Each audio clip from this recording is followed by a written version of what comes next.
Hi friends, welcome to எல்லோஸ் kitchen. இன்றைக்கி நம்ம கிச்சனில் என்ன ரெசிபி பார்க்க போகிறோன்னா ராகி முருங்கைக்கீரை அடை தான் பார்க்க போகிறோம். அதுக்கு தேவையான பொருட்கள் பார்க்கலாம். ராகி ஒரு கப் எடுத்து வச்சுருக்கேன். முருங்கைக்கீரை வந்து என் கையில் 2 கை நல்லா வாஷ் பண்ணி எடுத்து வச்சுருக்கேன். ஒரு கப் வந்து வெங்காயம் எடுத்து வச்சுருக்கேன். ஒரு 10 பல் பூண்டு சிறுசாக நறுக்கி வச்சுருக்கேன். நம்ம குழம்பு மிளகாய்த்தூள் நார்மலாக வீட்டுக்கு யூஸ் பண்ணுவோம் இல்லைங்களா, அது ஒரு ஸ்பூனு, உப்பு எடுத்து வச்சுருக்கேன். இவ்வளோ தான் இதுக்கு தேவையான இன்க்ரீடியன்ஸ். இது எல்லாமே வந்து இப்போ நம்ம வந்து ஒரு பவுலில் போட்டு தண்ணி ஊற்றி நல்லா எந்த பதம் பூரி மாவு பதத்துக்கு நம்ம கொஞ்சம் கட்டியாக பிசைஞ்சு எடுத்துக்குவோம். பிசைஞ்சு எடுத்துக்கிட்டு இது எப்படி பண்ணலான்னு சொல்லிட்டு உங்களுக்கு நான் காட்டுறேன் வாங்க. இங்கே பாருங்கள் ஃப்ரெண்ட்ஸ், இந்த பதத்துக்கு நமக்கு வந்து ஒரு பூரி மாவு பதமோ இல்லை சப்பாத்தி மாவு பதமோ இந்த பதத்துக்கு பிசைஞ்சிக்குங்க. இதை இப்போ நம்ம எப்படி தட்டி நம்ம எண்ணெயில் போட்டு தான் பொரித்து எடுக்க போகிறோம். ஏன்னா அடனும் போது நிறைய பேர் வந்து தவாவில் செய்வாங்க. எங்கள் பாட்டி வந்து இப்படி தான் செஞ்சு தருவாங்க. இது ரொம்பவே நல்லாயிருக்கும். வாங்க இதை எப்படி செய்யலான்னு பார்க்கலாம். இங்கே பாருங்கள், நம்ம ஒரு பிளேட் போட்டு கீழே அது மேலே வந்து ஒரு காட்டன் துணி வந்து வாஷ் பண்ணி எடுத்து வச்சுருக்கேன். ஏன்னா ஈரமாக இருந்தால் தான் ஒட்டாது. இதில் இந்த அளவுக்கு வந்து நம்ம கொஞ்சம் மாவு எடுத்துப்போம். மாவு எடுத்துகிட்டு இப்படி நல்லா தட்டிட்டு நல்லா மெலிசாக தட்டிக்குங்க. இது என்னடா இது இவங்க ஆயிலில் போட்டு பொரிக்கிறாங்க, இது நமக்கு உடம்புக்கு ஹெல்தியானா கண்டிப்பாக ஹெல்திங்க. ஏன்னா கெவுர் மாவும் நமக்கு முருங்கைக்கீரையும் எவ்வளோ ஹெல்தின்னு உங்களுக்கே நல்லா தெரியும்.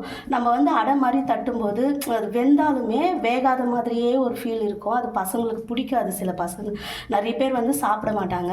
நீங்கள் இந்த மாதிரி பொரிச்சு கொடுத்தீங்கன்னா ரொம்ப சூப்பராக நல்லா கிறிஸ்பியாக இருக்கும். கண்டிப்பாக பசங்க எல்லாமே சாப்பிடுவாங்க. நீங்கள் இது மாதிரி ஒரு முறை ட்ரை பண்ணி பாருங்கள்.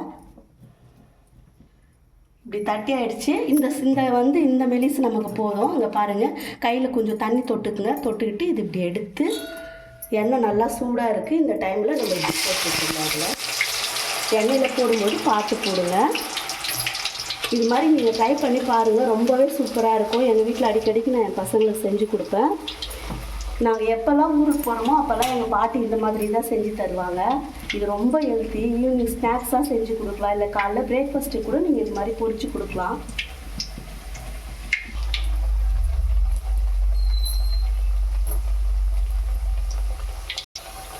இது போட்டு ஒரு 2 செகண்ட் ஆயிடுச்சு. ஒரு பக்கம் நல்லா வெந்துடுச்சு. இங்கே பாருங்கள், இன்னொரு பக்கம் திருப்பிக்கலாம். இவ்வளோ தான் ஃப்ரெண்ட்ஸ், ரொம்ப சிம்பிள். ஆனால் நீங்கள் ஒரு முறை ட்ரை பண்ணி பாருங்கள், பசங்களுக்கு ரொம்பவே பிடிக்கும். ஏன்னா இது அவ்வளோ ஹெல்தி. இது ஒரு முறை ட்ரை பண்ணி செஞ்சு கொடுங்க. இதே மாதிரி நான் எல்லாத்தையும் செஞ்சு எடுத்துகிட்டு உங்களுக்கு வந்து பார்க்குறேன். எடுத்து போட்டிருக்கோம். இதில் வந்து நிறைய மிளகாய் யூஸ் பண்ணுவாங்க. பச்சை மிளகாயோ இல்லை காஞ்ச மிளகாயோ யூஸ் பண்ணுவாங்க. நம்ம ஏன் இங்கே வந்து தூள் போட்டிருக்கோன்னா, ஏன்னா பசங்களுக்கு செய்யும்போது மிளகாலாம் போய் மாட்டுச்சுன்னா சாப்பிட மாட்டாங்க, காரமாக இருக்குதுன்னு விட்டுருவாங்க இல்லைங்களா. இதே நம்ம மிளகாய் தூள் போடும்போது காரமாகவும் இருக்கும், அதே டைம் அவங்களுக்கு வாயிலையும் கட்டுப்படாது. அதுக்காக தான்.